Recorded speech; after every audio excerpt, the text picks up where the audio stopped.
Alors, bienvenue à celles et ceux que je n'ai pas encore salués. Donc, Jacqueline, je vois. Alexandra, voilà, bonsoir à toutes et à tous. Donc, nous allons commencer. La première chose que je voulais vous dire, je vous ai mis dans les messages que si vous souhaitez prendre rendez-vous avec moi, alors c'est ce que j'ai proposé déjà à celles et ceux avec qui j'ai échangé avant le webinaire. Je viens de vous envoyer le lien Calendly, donc le lien vers mon agenda. Est-ce que vous voyez bien ce lien? Est-ce que vous pouvez me confirmer par vos messages que vous voyez bien, vous avez bien reçu ce lien? Super, parfait. Donc ça, je vous en reparlerai à la fin du webinaire rapidement, mais l'idée c'est de dire, je sais par expérience que à la fin du webinaire, il peut y avoir une forme de frustration, de manque, d'envie d'aller plus loin tout simplement. Et donc, le but de ce rendez-vous avec moi, c'est d'approfondir votre situation personnelle, d'y voir plus clair sur vos objectifs. Parfois, c'est pas forcément si évident que ça, d'y voir clair sur ses objectifs et puis surtout d'avoir des pistes d'action concrètes pour avancer, pour atteindre vos objectifs. Donc, l'autre point que je voulais vous signaler, c'est que surtout, j'apprécie beaucoup quand vous posez vos questions au fur et à mesure du webinaire. Oui, on ne peut pas mettre les conversations sur le chat, Arnaud, et j'en suis navré. En fait, je désactive le chat tout simplement parce qu'en fait, sinon, avec une bande d'une vingtaine ou d'une trentaine de HPI, ça part vite dans toutes les directions et moi, j'ai du mal à ce moment-là à respecter mon timing tout simplement. Voilà. Et comme en plus, je propose l'accès en replay. Je fais très attention à respecter mon timing le plus possible. Ça m'est arrivé de déborder d'une ou deux minutes, mais rarement plus. Voilà, donc du coup, pour poser les questions, encore une fois, vous utilisez le système Q&R. Moi, reformule vos questions et vraiment, encore une fois, n'hésitez pas à les poser au fur et à mesure de mon exposé qui va durer une bonne partie de ce webinaire, hein, bien 35 minutes. Et donc, au moment où la question vous vient, et moi, je trouve que c'est plus sympa, eh bien, posez-la, posez, ou si c'est pas une question, ça peut être une remarque, hein, bien sûr, une suggestion. Moi, je suis toujours preneur de vos remarques et suggestions. Voilà, donc on va attaquer et je vais partager mon écran. Voilà, vous allez me dire surtout si vous voyez bien.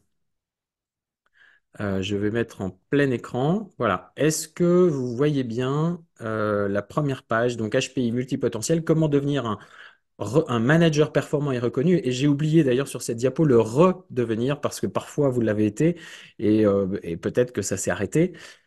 Ok, très bien. Donc, super. Alors, au menu de ce soir, voilà, le premier point, je vais d'abord rappeler quelques rappels sur de quoi je parle, de quoi on parle quand on parle de HPI. Et je précise tout de suite au passage que ce terme HPI, c'est un terme que je n'aime pas trop, mais je l'utilise un peu de façon ultra fréquente parce que tout simplement par fainéantise, si je puis dire, il est plus court, il est plus rapide que multipotentiel.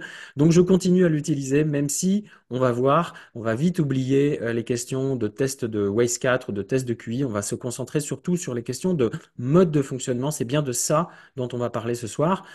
Et quand je vous dis de quoi parle-t-on quand on parle de HPI, je vais expliquer c'est quoi les modes de fonctionnement si particuliers des HPI. Alors, je surveille en même temps vos questions et remarques. Ok, donc de quoi parle-t-on? Deuxième chose, je vais vous parler des atouts des managers HPI parce que oui, en effet, en tant que manager HPI, vous avez des atouts et je dirais même des atouts stratégiques dans un contexte de société VUCA, on va dire, c'est un terme très à la mode, je vais en reparler un petit peu après. Troisième chose, je vais vous parler des zones aveugles des managers. Alors, je n'aime pas trop parler des faiblesses des managers HPI parce que de mon point de vue, je ne suis pas si sûr que ce soit des faiblesses. Je surveille en même temps mes messages. J'ai l'impression que peut-être certaines personnes cherchent à me contacter alors que le webinaire est commencé. Ok, Sandra qui m'a envoyé un message, mais je pense que c'est bon. Voilà. Bon, s'il y a du retard, il n'y a pas de souci, il y a le replay. Donc les zones aveugles, je parle des zones aveugles et pour une autre raison, c'est que c'est pas seulement quelque chose qui est problématique, mais c'est aussi véritablement en dehors de votre champ de vision. Et c'est bien de ça dont je veux parler ce soir. C'est à mon avis, c'est ce qui est le plus important à retenir. Bonsoir Johan, bienvenue. Et enfin, le quatrième point, bien évidemment, le plus important, ce que vous attendez tous depuis, pour certains, plusieurs semaines, c'est quelle clé pour devenir ou redevenir un manager HPI performant et reconnu. Et je précise au passage que celles et ceux qui ne sont pas managers, eh bien, vont y trouver certainement leur compte dans ce webinaire, parce que dans le fond, les clés que je donne à la fin sont aussi applicables à des HPI non managers. Voilà, alors rentrons dans le vif de ce menu. Et ce sera la seule fois ce soir. Je vais parler un tout petit peu de moi. La raison pour laquelle je veux parler de moi, c'est qu'en fait, vous allez comprendre que c'est une façon d'illustrer ce qui se passe pour un grand nombre d'entre vous, un grand nombre d'entre nous. Cette photo date de 2014, comme vous le voyez sur l'image. J'étais à l'époque encore directeur de l'entrepreneuriat à la CCI de Rennes. On voit d'ailleurs encore le logo de la CCI de Rennes sur cette image. Et j'introduisais en fait une conférence, enfin peu importe le thème, qui était une after fail organisée par une association de Second Souffle sur se relever après l'échec. Voilà. Alors pourquoi j'ai utilisé cette image? Ben parce que quand j'étais directeur de l'entrepreneuriat à la CCI de Rennes, j'avais une quarantaine de personnes sous ma responsabilité. Je manageais 40 personnes avec trois chefs de service et la chef de service la plus importante encadrait des conseillers et conseillères qui accompagnaient des créateurs d'entreprises. Et cette chef de service avait une assistante, on va l'appeler Alexandra, pour ne pas prendre son vrai prénom, pour la protéger d'une certaine façon de l'anonymat. Et cette assistante, je savais qu'elle était à la fois très efficace, très performante et très sensible. Et donc moi, je faisais très attention avec cette assistante, qui était aussi mon assistante de direction. En tout cas, c'est ce que je croyais. Je croyais faire très attention avec elle, de pas trop la surcharger, parce que je savais qu'elle avait beaucoup de personnes à encadrer, beaucoup de personnes à assister. Je faisais très attention aussi à mon attitude en me disant il faut que je sois attentif à ne pas non plus la bousculer, ne pas être trop exigeant, parce que je savais qu'elle était sensible et que j'aurais pu peut-être la déranger. Et un jour, ma chef de service, qui était aussi sa responsable hiérarchique directe, me dit, écoute Cyril, j'ai un problème avec Alexandra, c'est que Alexandra m'a dit que tu lui faisais peur. Voilà, alors là, je peux vous dire que ça a été vraiment le choc. Le choc total. Je tombais complètement des nues parce que non seulement je pensais ne pas lui faire peur, mais je pensais même au contraire mettre vraiment beaucoup d'attention dans ma relation à elle. Et c'est là où vraiment je voudrais vous faire toucher du doigt à quel point on peut avoir des zones aveugles en tant que HPI, en tant que manager HPI en particulier. Et ces zones aveugles, c'est d'autant plus important que nous sommes convaincus, mais c'est d'une certaine façon, c'est vrai, nous avons une certaine sensibilité, je dirais une sensibilité supérieure à la moyenne. Et donc, quand on sait qu'on a cette sensibilité supérieure à la moyenne, on s'attend d'autant moins à être pris en défaut sur ce genre de sujet, qui était justement le fait de ne pas capter que je faisais peur. Alors, pourquoi je faisais peur, j'en sais rien. Je dirais peut-être parce que j'avais tendance à vouloir lancer 1000 projets à la fois, que j'étais très exigeant et que je ne m'en rendais pas compte. Mais peu importe à la limite les causes. Il y avait sans doute un faisceau de causes. Et peut-être dans mon attitude aussi. J'avais peut-être une attitude qui faisait peur sans même m'en rendre compte. Voilà. Donc, eh bien, il faut accepter cette idée-là que nous avons tous des zones aveugles. Ok, bienvenue Karine qui a réussi à nous rejoindre. Alors, je ne vais pas parler trop longtemps de moi, je voudrais vraiment rentrer dans le sujet. De quoi parle-t-on quand on parle de HPI? La première des choses, alors, je vais vous parler d'un certain nombre de caractéristiques, de modes de fonctionnement, et vraiment, j'insiste sur ce terme de mode de fonctionnement, parce que dans l'esprit des HPI, bien souvent, ce sont des défauts. Alors, vous allez voir que la façon dont je les caractérise maintenant, ils peuvent être ni jugés comme des défauts, ni comme des atouts, ou les deux à la fois, on pourrait dire, mais en tout cas, ils restent assez neutres. Alors, d'abord, la première caractéristique, c'est leur vitesse.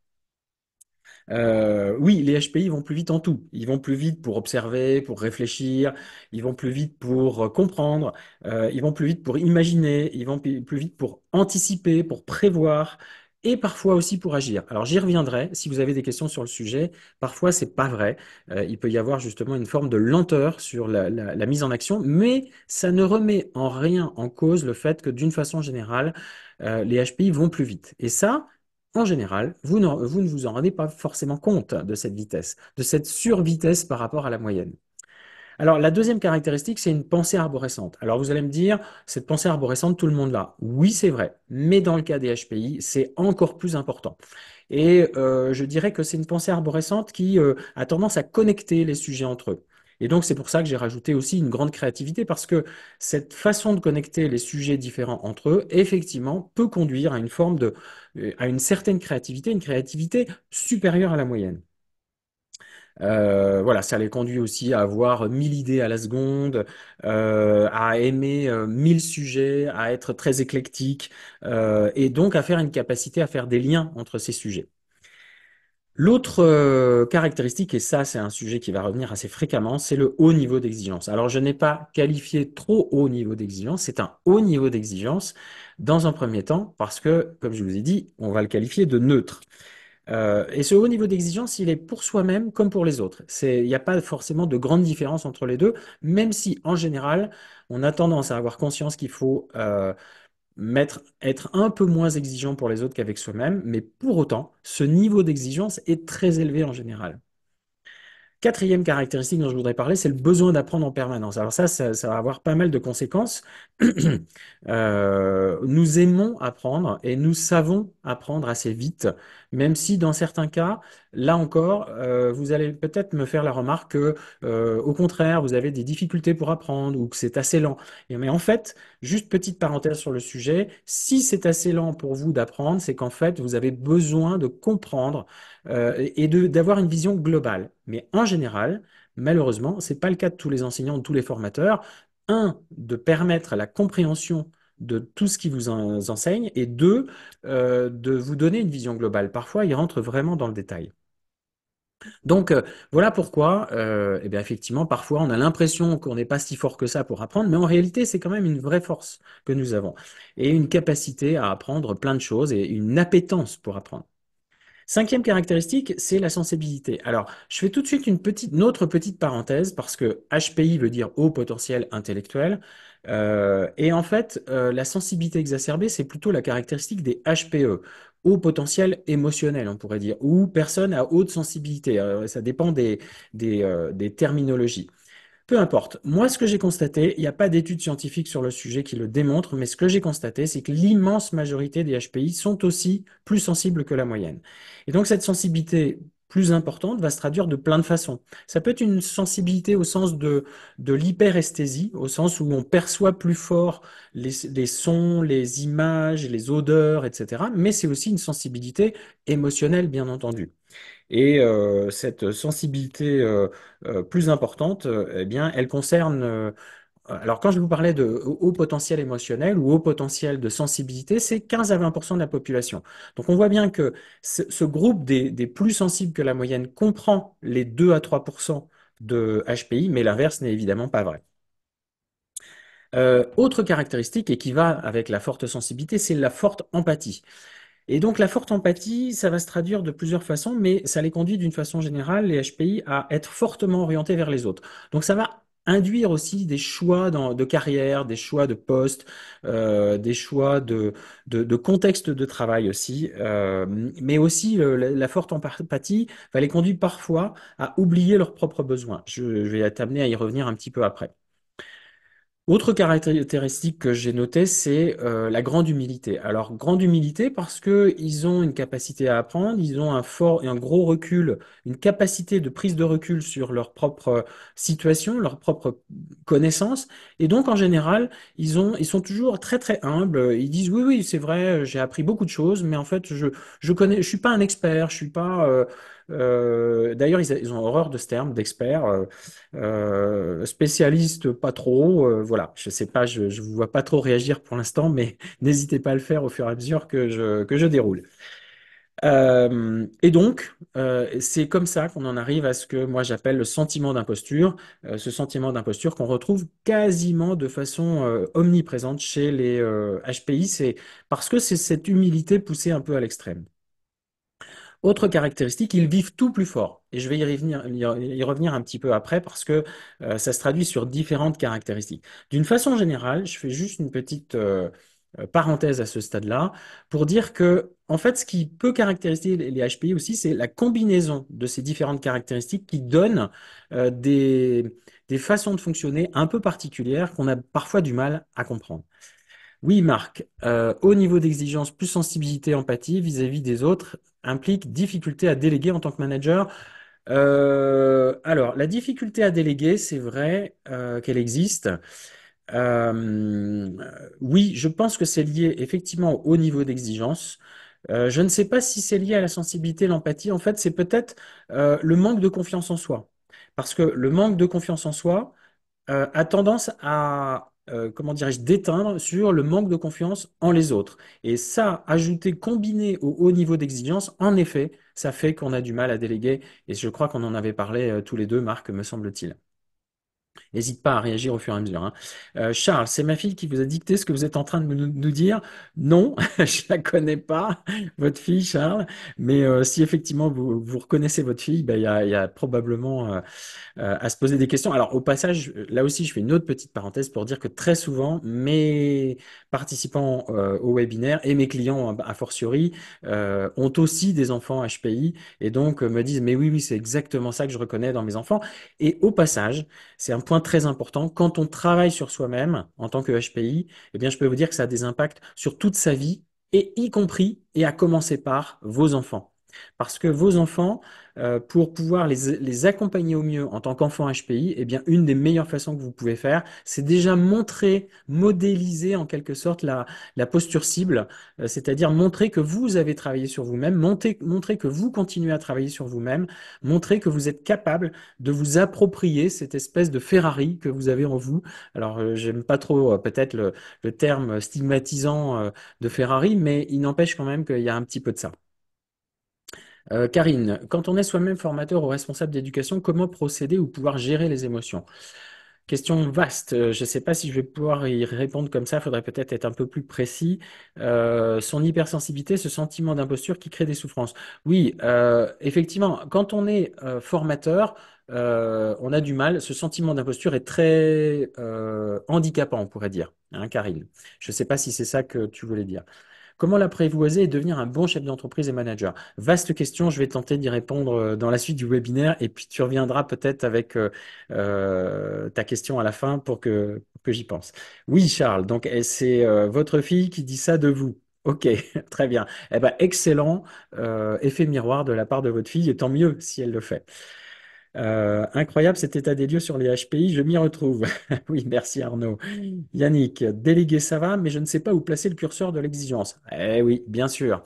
Et on y reviendra, hein, mais dans les clés. Mais dans le fond, vous trouverez, Yannick, la façon de bien savoir placer le curseur à partir du moment où vous aurez compris à quel point vous êtes vous-même décalé par rapport à la moyenne des gens.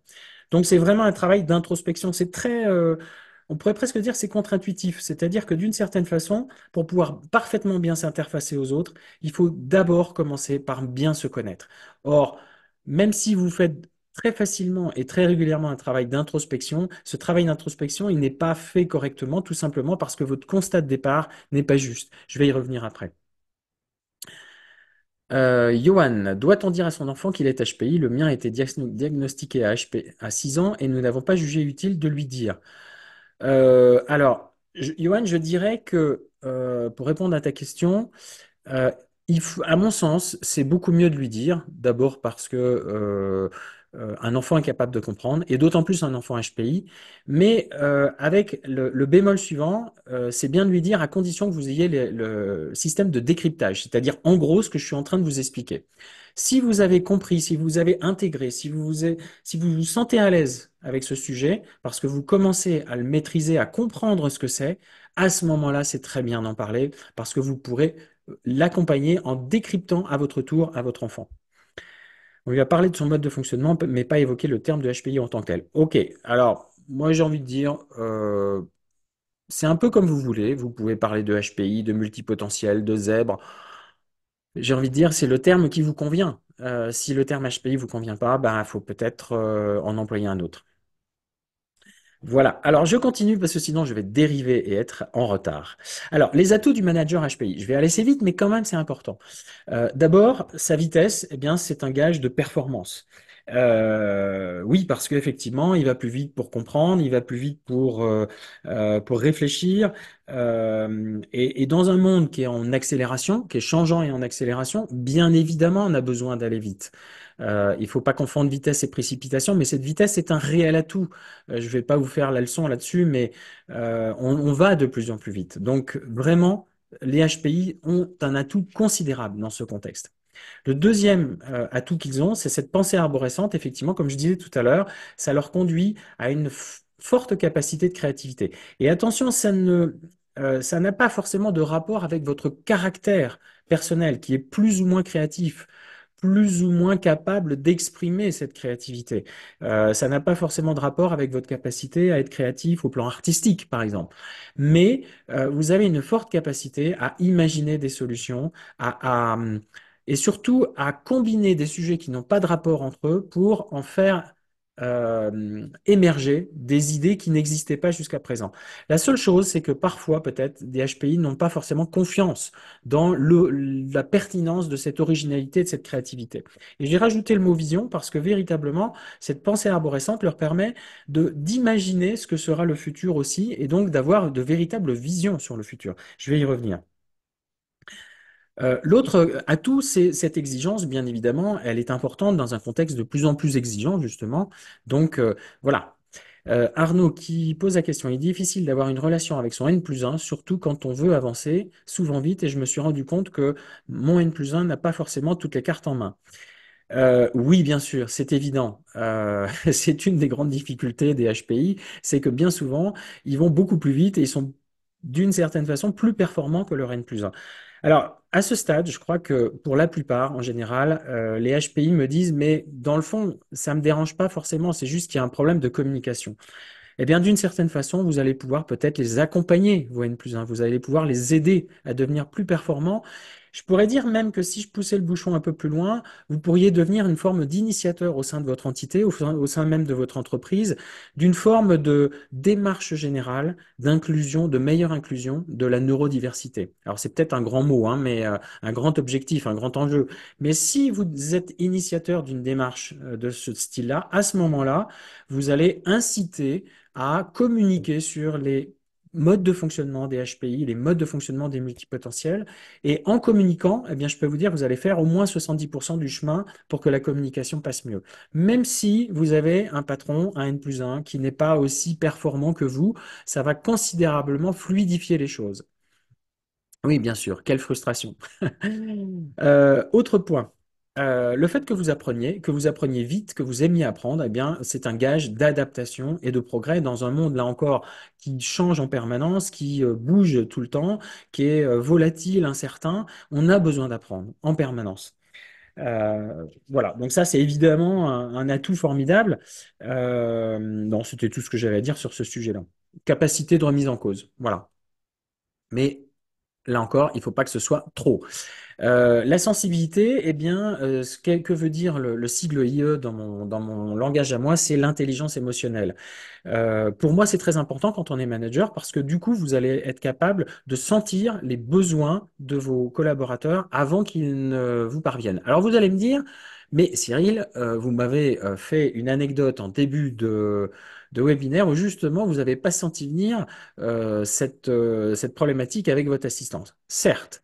Mais d'une façon générale, quand même, au-delà des zones aveugles qui font que de temps en temps, il y a des choses que nous ne voyons pas, nous avons quand même une sensibilité supérieure à la moyenne et donc on est quand même plus sensible aux besoins, au bien-être de nos collaborateurs. C'est une préoccupation qui est extrêmement fréquente chez les managers HPI. Et or, ça, c'est essentiel parce que dans un monde qui est de plus en plus exigeant, de plus en plus stressant, et quand je dis stressant, qui plus est avec l'actualité du moment, ça en rajoute, c'est pas forcément professionnel, mais ça peut être une source de stress supplémentaire pour tous nos collaborateurs. Eh bien, c'est extrêmement important d'être attentif à nos collaborateurs. Et puis l'intelligence émotionnelle, c'est aussi aider nos collaborateurs à mieux savoir gérer leurs émotions. Même si je sais bien que pour les HPI, gérer ses émotions, ça n'est pas simple. Donc voilà, j'y reviendrai si vous avez des questions sur le sujet. Et en même temps, je surveille. Marc, 20 ans de frustration vécue.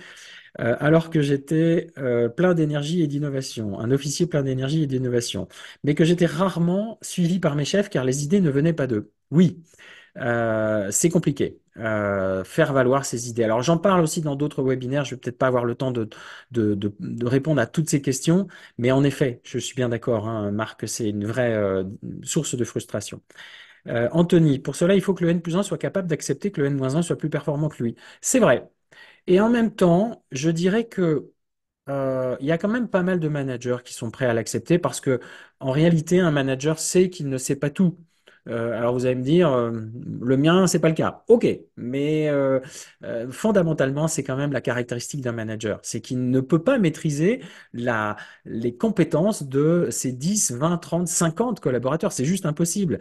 Donc à partir de là, quand vous avez un manager qui a quand même cette ouverture d'esprit-là, il reste juste à l'aider à comprendre, à décrypter le mode de fonctionnement de HPI. L'empathie, alors l'empathie du manager HPI, eh bien, va le conduire aussi à se préoccuper du bien commun et de l'intelligence collective. Or, Dieu sait si l'intelligence collective, c'est un atout dans une entreprise, un atout stratégique, hein, le 1 + 1 = 3. Donc ça, je ne vous fais pas la retape là-dessus. Je pense que c'est quelque chose que vous maîtrisez bien. Mais il n'empêche que dans beaucoup d'entreprises, ça reste des vieux vœux pieux, l'intelligence collective, et c'est pas forcément mis en action. Donc, vous, manager HPI, vous avez cette vraie force pour le mettre en route. Et puis l'humilité, la capacité de remise en cause, la capacité à se mettre en retrait, à ne pas vouloir mettre en avant sa propre personne, eh bien, c'est ce qui permet ce que j'appelle, c'est peut-être un gros mot, mais l'empowerment. On pourrait parler d'empuissantement, j'aime pas trop le terme en français, mais en gros, c'est vous êtes des managers qui allaient facilement inviter et faciliter le fait de faire grandir vos collaborateurs. Justement, ce que vous attendez de votre propre N+1. Oula, Karine, alors là, le message est fait 10 phrases. Désolé, Karine, je vais pas pouvoir reprendre le message trop long. Il faut essayer d'être concis, hein, Karine, si tu peux. Je te remercie par avance. Alors, et j'avance en même temps. Donc, les zones aveugles, j'aime bien cette petite image que vous voyez à droite. En fait, j'ai repris ça vous savez, du code de la route où on apprend les zones aveugles quand on est dans son véhicule. Donc, à la place du cerveau, en fait, imaginez votre véhicule et en fait, dans votre véhicule, vous avez la vue avant, vous avez la vue arrière et puis vous avez les angles morts sur les côtés qui ne en fait, c'est les angles morts de vos rétroviseurs que vos rétroviseurs ne vous permettent pas de voir. Même si maintenant, il y a des systèmes de caméras, etc. C'est de plus en plus perfectionné. Donc, c'est quoi les zones aveugles? Eh bien, c'est ce que vous ne voyez pas en tant que HPI, juste parce que vous n'avez pas conscience de votre différence. Alors, Arnaud, mais les collaborateurs en profitent en pensant qu'on est faible. C'est possible. C'est possible qu'ils en profitent d'une certaine façon. Je suis d'accord, Arnaud. Donc, effectivement, le fait d'avoir conscience que enfin, le fait de dire ça, c'est déjà, Arnaud, avoir conscience que tes collaborateurs ne fonctionnent pas exactement pareil que toi. Toi, tu n'aurais jamais l'idée de profiter de ton manager, euh, a priori, sauf si vraiment tu as un esprit très mal tourné, mais les HPI, c'est rarement ça. Mais tes collaborateurs, peut-être qu'ils l'auront un petit peu plus. Même si, encore une fois, il ne faut pas non plus, comment dirais-je, voir le mal partout. Boris, sous la pression et le stress, c'est ma gestion des émotions et des pensées en boucle qui pêche. C'est très énergivore. Oui, alors j'en profite, Boris, pour faire une parenthèse, même si c'était pas exactement le moment dans mon webinaire, mais je pense que c'est très important. Que ce soit sur ce sujet de la gestion des émotions ou sur l'estime de soi, dont je vais reparler à la fin, eh bien, sachez que les méthodes classiques ne fonctionnent pas avec les HPI. Il faut vraiment des méthodes particulières. Et je dirais même que dans le cas, je vais vous donner un exemple, typiquement les méthodes de respiration, c'est vraiment le genre de méthode qui ne fonctionne pas bien avec un HPI. Pourquoi? Parce qu'en fait, il voit tout de suite l'espèce de mécanisme un peu artificiel et en fait, il décortique ce côté artificiel et comme il a horreur du côté artificiel, il va le mettre de côté, il va dire non, non, bon, arrêtons avec ça, moi, je voudrais comprendre ce qui se passe. Donc voilà pourquoi, une des raisons qui font que les méthodes classiques ne fonctionnent pas et qu'il faut aller bien au-delà, et notamment dans les émotions. De mon point de vue, il faut aller au-delà parce qu'en fait, quand les émotions arrivent pour les HPI, il est déjà trop tard pour gérer cette émotion. Donc en fait, moi, ce que je dis, il faut les anticiper, ces émotions. Et donc, j'ai développé une méthode particulière pour anticiper ses propres émotions. Euh, oui, énergivore et fatigant, bien évidemment. Alors je continue. Les zones aveugles du manager HPI, c'est que le fait qu'il aille vite dans sa pensée, un, ça peut faire peur à ses collaborateurs, et deux, ça se traduit par une forme d'impatience. Alors, je crois que l'impatience, en général, les HPI le ressentent, mais ils ne voient pas forcément toujours ça comme de l'impatience, ils considèrent que c'est leur rythme, et il faudrait que les autres aillent au même rythme. Eh bien non, ça peut pas fonctionner. On a tendance à oublier vraiment que nos collaborateurs, que notre entourage ne peut pas aller aussi vite que ça. Alors, au passage, ça génère frustration et l'émotion de la frustration, c'est l'agacement, voire la colère, mais il n'empêche que, effectivement, on ne voit pas toujours ce niveau d'impatience. Qu'est-ce que je voulais dire? Oui, en plus de ça, c'est que notre vitesse peut être perçue que par les autres comme une façon d'asseoir notre pouvoir de chef, alors que justement, nous, HPI, on a horreur de ce pouvoir de petit chef. Donc vous voyez bien à quel point il peut y avoir des incompréhensions à ce niveau-là. Même s'ils font régulièrement remarquer qu'ils vont vite, hein, eh bien les HPI cherchent quand même à s'adapter aux autres. Alors c'est ce que j'appelle le phénomène de suradaptation. La suradaptation, elle est omniprésente chez les HPI. Et cette suradaptation fait qu'elle a commencé tellement tôt, tellement jeune, qu'on finit par penser que nous sommes comme les autres. On pense qu'on n'est plus dans une forme d'adaptation. On finit par croire que l'adaptation que nous avons endossée, eh bien, c'est notre nature propre, alors que c'est pas du tout notre nature propre. Donc, c'est la raison pour laquelle, en fait, ce sont des zones aveugles, c'est que nous nous percevons comme les autres, alors que nous ne sommes pas comme les autres. C'est vraiment quelque chose d'essentiel. Karine, j'ai du mal avec les collaborateurs que je trouve incompétents et surtout injustes qui pratiquent ostracisme, voire discrimination. Peut-être qu'il va falloir faire un peu de choix dans tes collaborateurs, Karine, je n'en sais rien. Sentiment d'injustice, évidemment, très compliqué pour les HPI, bien sûr, tout à fait. L'impression de parler un autre langage, oui, fréquemment. Là, il y a vraiment une question de langage, mais encore une fois, plus vous serez recentré sur, vous prendrez conscience de vos différences, plus vous apprendrez à parler le langage des autres. Gérer son impatience, j'y parviens aujourd'hui, sauf avec mes enfants, trop de liens émotionnels. Sans doute, Marc. Oui, je pense. Mais encore une fois, je pense que c'est peut-être parce que ta priorité, elle est centrée sur l'aspect professionnel et que tu verras peut-être l'aspect affectif et personnel ou familial dans un deuxième temps. Je suis pas absolument certain. Yannick, j'ai vécu ça avec ma supérieure qui se sentait écrasée. Alors que non, je voulais juste l'aider à avancer plus vite pour ne pas perdre trop de temps. Ben voilà. Donc vraiment zone aveugle là, on est en plein dedans. Euh, Autre zones aveugles, c'est l'arborescence, le fonctionnement en arborescence qui donne le sentiment de dispersion et de manque de constance, et aussi de difficulté à se faire comprendre. Alors ça, c'est un paradoxe parce que justement, ça peut donner le sentiment qu'on manque de vision, cette espèce de sentiment de dispersion, alors que justement, on a plutôt une capacité de vision à long terme, mais on se sent obligé de passer par moult détails pour expliquer les choses. Je pense qu'il y en a qui vont se reconnaître là-dedans. Mais pour autant, on ne perd pas le fil de notre idée. Donc, vous voyez bien à quel point ça peut aller, ça peut être le diable se loge dans les détails, comme on dit. J'avance parce qu'en même temps, je vois qu'il me reste plus que 12 minutes.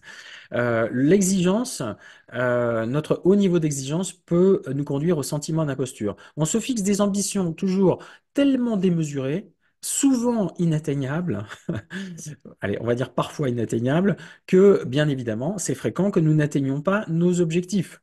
Et dans ces cas-là, on dit, bah, voilà, ça nous confirme bien qu'effectivement, nous sommes pas capables, nous n'avons pas une grande valeur. Et je fais justement à ce stade-là une petite distinction entre pas capable et ne pas sentir qu'on ait de la valeur, parce que en fait, je crois qu'on se sent capable, on a plutôt une bonne confiance en nous, mais c'est le manque d'estime de nous que nous avons. Voilà, puis on est effectivement perpétuellement insatisfait. Donc, même quand on a atteint nos objectifs, on se dit oui, mais en fait, c'était pas si ambitieux que ça. Donc, en fait, c'était pas là que je voulais aller, c'était là. Donc, bon, encore une fois, sentiment d'imposture. Oui, tiens, j'ai un exemple à vous citer. J'ai accompagné un dirigeant d'entreprise dans le numérique. C'était une grosse boîte, hein, et il me disait, moi, mon problème, c'est que mon codir ne prend pas assez d'initiatives. Alors, je leur dis régulièrement, mais si, si, si, allez-y, prenez des initiatives, allez-y. Moi, je me mets en retrait. Je vous permets de prendre des initiatives. Mais en fait, ce dont il n'avait pas conscience, c'est que son codir, même son codir, était pétrifié, paralysé à l'idée de ne pas avoir des idées aussi lumineuses que les siennes, ou de ne pas être aussi exigeant que lui il l'aurait souhaité. Donc, vous voyez à quel point ça peut se loger vraiment, là encore une fois, dans les détails. Le paradoxe des émotions, c'est quoi? C'est tout simplement que nous sommes sensibles, nous sommes plus sensibles, nous avons une sensibilité, mais le problème, c'est que nos émotions nous envahissent tellement que nous finissons par nous couper de certaines de nos émotions. Et en nous coupant de nos émotions, bien évidemment, nous nous coupons également de notre sensibilité. Et là, c'est un vrai paradoxe, c'est-à-dire que nous avons une sensibilité plus forte, mais nous sommes perçus comme froids et distants. Je ne sais pas si certains se reconnaissent là-dedans. Alors, Karine, moi, sauf avec ma famille proche, je ne souhaite pas en parler. C'est un choix. Voilà. Moi, je suis très à l'aise avec ça, et d'autant plus que je pense que mes enfants, ils avaient besoin aussi de comprendre peut-être certaines attitudes que j'avais avant, qui étaient, je pense, hein, très difficiles à supporter pour eux. Tidiane, merci Cyril, le schéma est flou. Est-ce que c'est fait exprès? Oui, c'est fait exprès. Il y a marqué vue avant, vue latérale, angle mort. Donc, ce qu'il faut retenir, c'est les deux angles rouges qui sont les angles morts. Voilà, il n'y a pas besoin de comprendre le schéma. Anthony, ce sentiment d'imposture peut être présent également avec le statut d'HPI. Alors, je comprends pas bien la question, Anthony, mais clairement, quand on est HPI, très fréquemment, on a le sentiment d'imposture. Il faudrait peut-être reformuler la question, Anthony, si c'est possible, parce que je suis pas sûr d'avoir bien compris. Comment travailler l'estime de soi, Karine? Je vais en parler à la fin, juste dans 2, 3 minutes. Anthony, vis-à-vis du statut d'HPI, oui, clairement, je comprends la question, Anthony. C'est-à-dire que tout de suite après avoir été détecté ou tout de suite après s'être reconnu dans les modes de fonctionnement des HPI, il y a une petite voix qui nous dit, mais qui es-tu, Anthony? Qui es-tu, Cyril, pour te prétendre HPI? Clairement, ça, c'est extrêmement fréquent. Et du coup, c'est comme ça que beaucoup de personnes qui viennent me voir me disent, mais moi, je pense ne pas être HPI, en fait. Oui, Isabelle, très difficile à voir, très difficile à votre ce paradoxe. Je pense que c'est très difficile à voir ce paradoxe, j'imagine, Isabelle. Il faudra peut-être me redire. À vivre, pardon. Ok. Très difficile à vivre. Oui, je confirme. Donc, clairement, il est fondamental de travailler sur sa gestion des émotions pour se reconnecter à ces émotions parce que ces émotions sont absolument des signaux absolument fondamentaux pour avancer dans la vie, mais surtout pour exprimer vos pleins potentiels. Or, c'est pour ça que vous êtes venu à mon webinaire. Teresa, sentiment d'imposture. Il y a la connaissance de notre propre valeur, estime de soi, mais l'humilité freine la confiance en soi. Oui, mais néanmoins, quand même, moi, ce que j'ai constaté, c'est que le problème principal et central des HPI, c'est l'estime de soi. Alors, elle a un impact sur la confiance en soi, mais c'est d'abord et avant tout l'estime de soi qu'il faut travailler. Ok, très bien. J'avance, je vais être à la bourre.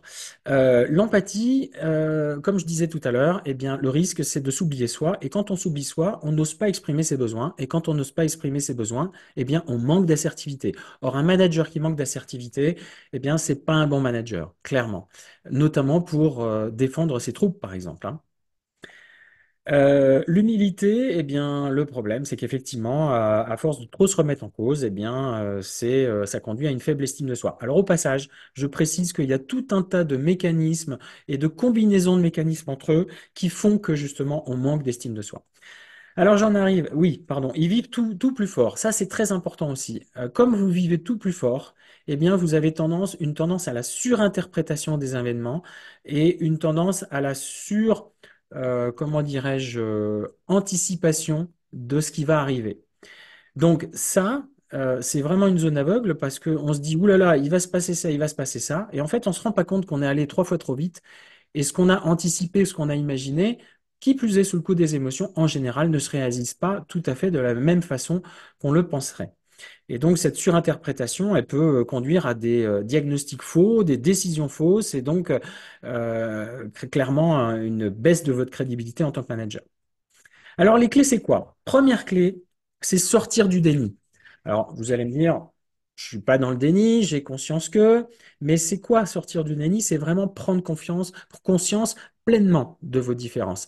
Et prendre conscience de vos différences, c'est bien sûr sur tous les aspects que j'ai pu évoquer en début de webinaire. Il y en a d'autres. Certains me parlent de procrastination, certains me parlent de difficultés relationnelles, certains me parlent justement de difficultés émotionnelles, etc., etc. Mais sur tous ces aspects, en réalité, chacun est différent. Chacun est plus ou moins coloré de certaines caractéristiques ou d'autres. Et donc, c'est bien ça qui est important. Et c'est la façon dont ils se combinent différemment suivant les personnalités HPI qui est importante. Donc, c'est en cela que c'est pas juste en lisant un bouquin en disant ah ouais, oui, oui, je me reconnais là-dedans qu'on a la clé. La clé, c'est vraiment, et de façon plutôt avec une tierce personne qui vous aide à observer ça de façon objective, à comprendre comment les choses s'imbriquent et vous conduisent à des difficultés. La deuxième étape, qui est loin d'être la plus facile, c'est d'accepter et d'assumer ces différences. Pourquoi c'est difficile? Parce qu'en fait, toute votre vie, vous avez cru être comme les autres. C'est le syndrome du vilain petit canard. Pour ceux qui connaissent le conte d'Andersen, hein, c'était un petit cygne qui était né dans une famille de canards et qui toute sa vie, toute sa jeunesse a pensé qu'il était un canard. Et donc, il pensait être un très, très, très, très, très mauvais canard parce qu'il ressemblait pas du tout au canard. Et le jour où il a pris conscience qu'il était un cygne, à ce moment-là, il a pu déployer ses ailes et il est devenu un cygne merveilleux, magnifique et très fort. Et c'est très compliqué parce que, comme je dis souvent, c'est comme quand vous avez un vieux drap plié sous une pile de draps depuis très très longtemps, depuis des années et des années. Le jour où vous sortez ce vieux drap plié et que vous essayez de défaire les plis, eh bien, c'est très compliqué. Ça se défait pas tout de suite. Il y a des risques à être soi-même.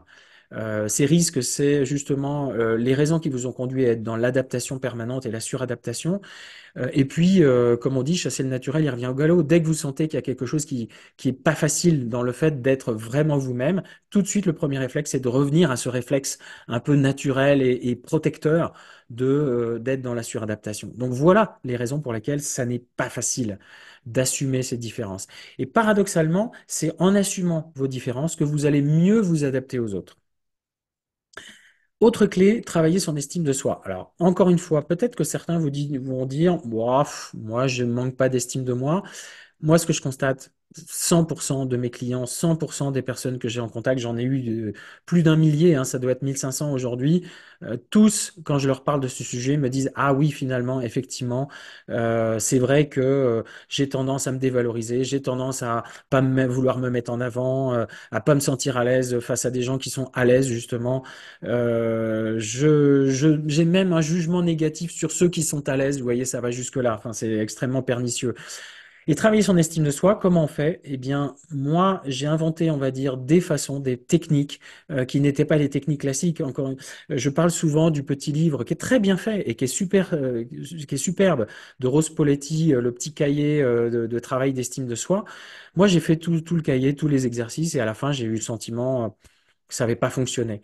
Donc, j'ai compris qu'en fait, pour les HPI, il faut des techniques où on comprend ce qui se passe. Ils ont besoin de comprendre pour agir, les HPI. Donc, du coup, j'ai inventé des techniques où je leur explique finalement ce qui se passe avant d'avancer dans le travail sur l'estime de soi. Et je fais presque un travail un peu inverse de coaching. Moi, ma méthode, c'est une méthode de coaching, mais dans le fond, sur l'estime de soi, il faut faire presque l'inverse. Au lieu de se projeter vers l'avant, il faut plutôt chercher à comprendre ce qui s'est passé et notamment revisiter des événements qui vous sont arrivés dans le passé et les revisiter avec un regard nouveau. Travailler sa gestion des émotions, c'est la même chose, je vous en ai parlé tout à l'heure. C'est des techniques particulières euh, parce que les techniques classiques ne fonctionnent pas bien et que de plus, il faut aller au-delà de la gestion des émotions, il faut aller dans l'anticipation des émotions. Se fixer des ambitions atteignables, ça, c'est pas facile, mais vous allez pouvoir le faire à partir du moment où vous avez fait les étapes précédentes. Et vous allez pouvoir aussi commencer à, comment dirais-je, célébrer aussi les premiers pas réussis. Sélectionnez votre entourage. Ah, attention, il s'agit surtout pas de commencer à dire, bon, toi, t'es pas HPI, je veux pas de toi, etc. Non, surtout pas. Votre entourage, c'est un entourage qui vous accepte tel que vous êtes. Et ça peut être des personnes qui sont non HPI. Ça peut être des personnes aussi avec qui vous vous entendez bien, qui vont avoir un rythme un peu proche du vous, qui vont avoir une certaine coloration, on va dire HPI d'une certaine façon. Mais c'est important parce que, et si votre entourage de collaborateurs est trop éloigné de vous, à ce moment-là, il faut aussi savoir vous entourer d'interprètes, de gens qui vont vous aider à faire cette jonction avec des gens qui sont trop éloignés de vous. Dans certains cas, ça peut être utile. Et c'est à ces conditions que vous allez pouvoir oser exprimer vos pleins potentiels. Alors, j'utilise volontairement cette terminologie dont je sais qu'elle ne plaît pas trop au HPI, mais j'en fais exprès parce que foncièrement, vous avez des potentiels et que jusqu'à présent, vous avez juste cherché à les masquer, peut-être de façon plus ou moins importante, mais c'est quand même bien ça. Et eh bien moi, j'estime que le monde, la société, ceux qui ont le plus besoin de vous ont besoin que vous exprimiez vos pleins potentiels. Et pour tout ça, eh bien, il faut se faire aider. Il faut se faire aider parce que, par définition, des zones aveugles, elles sont aveugles. Et donc, vous n'allez pas les identifier vous-même. Par définition, si vous avez essayé des techniques qui ne fonctionnaient pas, il faut pouvoir employer cette fois des techniques qui fonctionnent, qui sont éprouvées. Si vous avez cherché à fonctionner sur à agir sur votre cerveau, mais que vous n'avez pas le don d'ubiquité ou le don de schizophrénie, eh bien, ça ne fonctionne pas. Donc voilà toutes les raisons qui font que se faire aider, c'est bien. Et au passage, je précise que beaucoup de HPI n'osent pas se faire aider, n'osent pas demander de l'aide. Beaucoup de HPI pensent qu'ils ne méritent pas de l'aide. Et voilà pour la raison pour laquelle j'insiste sur cette clé-là. Voilà. Alors, il est quelle heure? Il est 19h16. J'ai déjà débordé. Est-ce qu'il y avait d'autres questions? J'avais des petits messages personnels quand même, je voulais dire avant de quitter de quitter l'antenne, comme dirait l'autre. Alors, Estella, je ne sais pas si elle est là, mais peut-être qu'elle nous entendra en replay. J'ai envie de dire, et si regarder Netflix faisait partie de votre travail et y contribuait? Et concernant votre obsession de l'excellence, et si vous écoutiez ce qu'ont à dire les autres sur la qualité de votre travail actuel? Boris, je sais que Boris est là. Tu es là. Et si tu étais plus optimiste que tu ne le crois? Et si ton pessimisme n'était en fait qu'une hypersensibilité et vision des risques sur l'avenir, et donc un véritable atout? Emmanuel, et si tu devenais un innovateur managérial reconnu, par quel premier pas commencerais-tu? Sophie, et si vous proposiez de devenir celle qui ferait évoluer le management au sein de votre compagnie, comment présenteriez-vous les choses? Pauline, et si votre HPI était un atout, quel super pouvoir serait-il? Et si vous arrêtiez de faire la bébête, entre guillemets, je suis désolé, c'est le terme que vous aviez employé, et que vous assumiez d'être pleinement vous-même, ça ressemblerait à quoi? Teresa, j'ai vu que vous êtes là. Et si vous étiez capable de vendre beaucoup plus et beaucoup mieux sans renier vos valeurs d'authenticité et d'humilité, ça serait comment? Stéphane, quel est le prix que vous pouvez accepter et le délai maximum pour trouver votre future mission et vous extraire de votre boss actuel? Arnaud, et si tes difficultés actuelles avec un de tes collaborateurs étaient une formidable opportunité pour toi de réveiller et révéler tes pleins potentiels, qu'est-ce que ça te donnerait envie de faire? Isabelle, et si votre peur de la nouveauté n'était qu'une peur de ne pas être accepté, quel serait votre prochain rêve professionnel? Alexis, et si le fait que vous soyez entouré de collaborateurs presque tous HPI n'était pas vraiment que le fruit du hasard, et si ce cocon protecteur d'une équipe qui vous comprend était justement ce qui vous empêche d'y voir clair ailleurs, qu'est-ce que ça vous donnerait envie de faire là aussi? Johan, et si tu acceptais d'être différent, comment ça impacterait le choix que tu fais dans les personnes de ton entourage professionnel? Et si tu étais plus à l'écoute de tes émotions, qu'est-ce qu'elles auraient d'important à t'apprendre? Emmanuel Le. Et à l'avenir, si vous cherchiez à vous entourer de personnes moins éloignées de votre façon de penser, c'était un petit peu le message que j'avais à la fin. Et si vous cherchiez parmi vos collaborateurs des interprètes? Yannick, et si vous cherchiez à candidater à des postes où votre hiérarchie serait plus ouverte à votre différence, où est-ce que vous commenceriez? Anthony, et si le fait de mieux assumer qui vous êtes était la clé pour mieux gérer et anticiper vos émotions, et ainsi booster votre crédibilité et légitimité? Cécile, et si paradoxalement c'était en assumant mieux votre façon de faire les choses au dernier moment que vous pourriez progresser dans votre anticipation? Je la répète celle-là. Et si Paradoxalement, c'est en assumant mieux votre façon de faire les choses au dernier moment que vous pourriez progresser dans votre anticipation. Bruno, et si pour réussir à convaincre et faire bouger ton patron HPI, il te fallait d'abord apprendre à mieux les connaître et mieux les comprendre? Charles, oui, vous avez certainement besoin de vous rapprocher d'autres HPI, mais et si la clé de vos difficultés résidait aussi dans le fait d'apprendre à mieux vous interfacer avec les non-HPI et que pour cela, il fallait mieux vous connaître?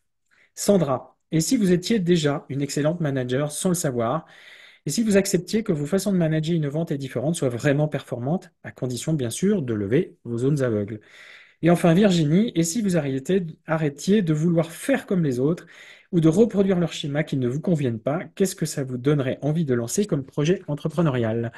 Alors, je lis rapidement les dernières questions. Charles, venez lancer des challenges avec nous. OK. Wanna Challenge. Arnaud, mais c'est surtout comment peut-on parler sans se faire juger? Je te propose d'en parler, Arnaud, peut-être en individuel. Boris, un immense merci pour cette présentation. Très bien. Ok, merci Charles. Vous êtes un enfoiré génial. Ok, parfait. J'arrête le partage. Voilà, je voulais vous remercier. À nouveau, vous remettre le lien pour prendre rendez-vous avec moi. Vous dire que je vais vous renvoyer ce soir le lien vers le replay, le lien pour prendre rendez-vous. Vous dire que à quoi ça sert de prendre rendez-vous? Ben, c'est y voir plus clair sur vos objectifs et surtout avoir des pistes concrètes d'action pour avancer. Voilà, je vous remercie beaucoup. Je rends l'antenne, comme dirait l'autre, avec 6 minutes de retard. Merci de votre présence et puis merci de vos remerciements. Voilà, excellente soirée à tous.